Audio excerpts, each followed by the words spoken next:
ग्रहणानंतर काय करावे? ग्रहणानंतर घर शुद्धीकरण कसे करावे? काल अनेकांनी ग्रहण अनुभवले. काहींनी उपवास केला, काहींनी जप केला, काहींनी होलिका दहनही केले. पण एक प्रश्न अजूनही अनेकांच्या मनात आहे. ग्रहणानंतर काय करावे? घर शुद्ध करणे आवश्यक आहे का? आंघोळ करणे का महत्त्वाचे आहे? देवघर स्वच्छ करणे गरजेचे आहे का? आणि जर हे केलं नाही तर काही दोष लागतो का? आज आपण ह्या सर्व प्रश्नांची स्पष्ट शास्त्राधारित काही प्रॅक्टिकल माहिती जाणून घेणार आहोत. शेवटपर्यंत नक्की पहा, कारण शेवटी मी तुम्हाला एक सोपी पण प्रभावी शुद्धीकरण पद्धत सांगणार आहे, जी 5 मिनिटात करता येते.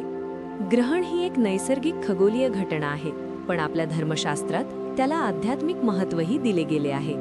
ग्रहणाच्या वेळी वातावरणातील ऊर्जा बदलते, मनावर परिणाम होतो, सकारात्मक नकारात्मक शक्ती सक्रिय होतात असे मानले जाते.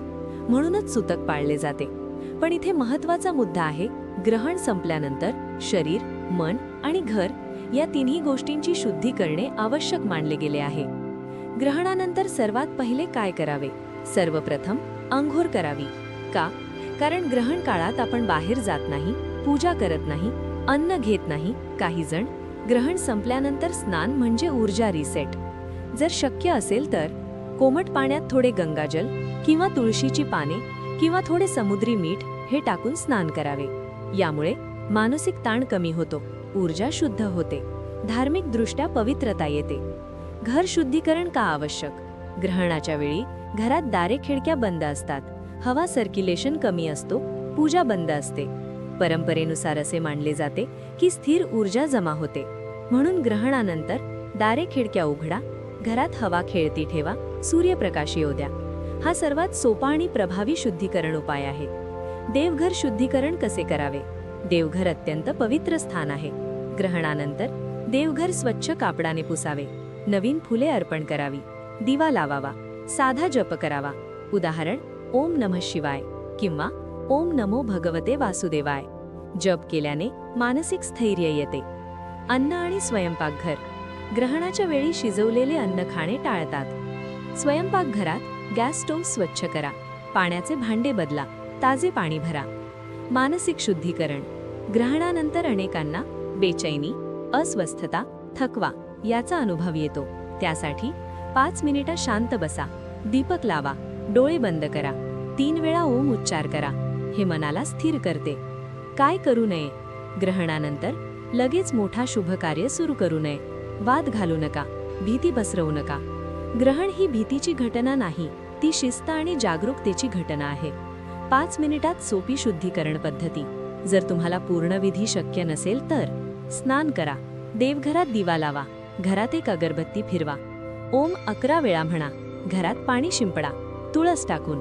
बस इतकं केलं तरी पुरेसे आहे. लक्षात ठेवा, ग्रहणानंतर शुद्धीकरण म्हणजे भीती नाही, तर जागरूकता आहे. परंपरा पाळा, पण अंधविश्वास नको. ग्रहणानंतर दान करावे का? धर्मशास्त्रानुसार ग्रहण काळ हा जप, तप आणि दानासाठी अत्यंत प्रभावी मानला गेला आहे.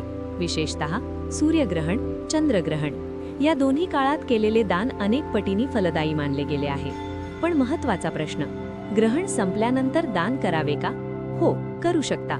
विशेषतः स्नान करून शुद्ध झाल्यानंतर दान करणे शुभ मानले जाते. काय दान करावे? अन्नदान, वस्त्रदान, तांदूळ, गहू, तिळदान. गरजू व्यक्तींना आर्थिक मदत.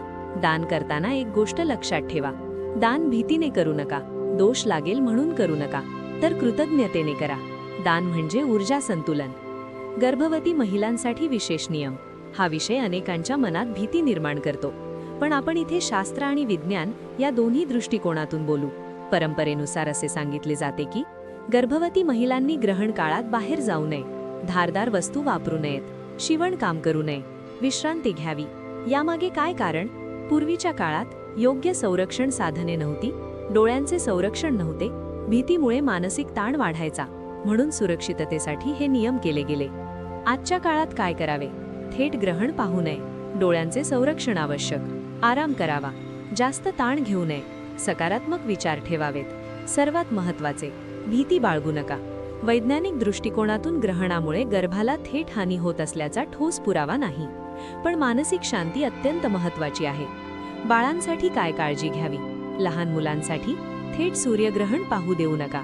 विशेष चष्मा नसल्यास बाहेर पाहणे टाळा, त्यांना घाबरवू नका. काही घरांमध्ये मुलांना सांगितले जाते की बाहेर जाऊ नकोस, काहीतरी वाईट होईल. हे चुकीचे आहे. ग्रहण ही नैसर्गिक घटना आहे, ती भीतीची गोष्ट नाही. तुम्ही मुलांना सांगा की आज सूर्य आणि चंद्र यांचा एक खास खेळ आहे. ज्ञान द्या, अंधश्रद्धा नको. लक्षात ठेवा, ग्रहणानंतर स्नान करा, घर शुद्ध करा, शक्य असल्यास दान करा, मन शांत ठेवा, पण भीती पसरवू नका. धर्म म्हणजे शिस्त, धर्म म्हणजे जागरूकता, धर्म म्हणजे संतुलन. जर ही माहिती उपयुक्त वाटली असेल तर कमेंटमध्ये शुद्धीकरण केले असे लिहा. व्हिडिओ आवडला असेल तर लाईक करा आणि शेअर करा. अशाच नवीन व्हिडिओसाठी चॅनलला सबस्क्राईब करायला विसरू नका. धन्यवाद.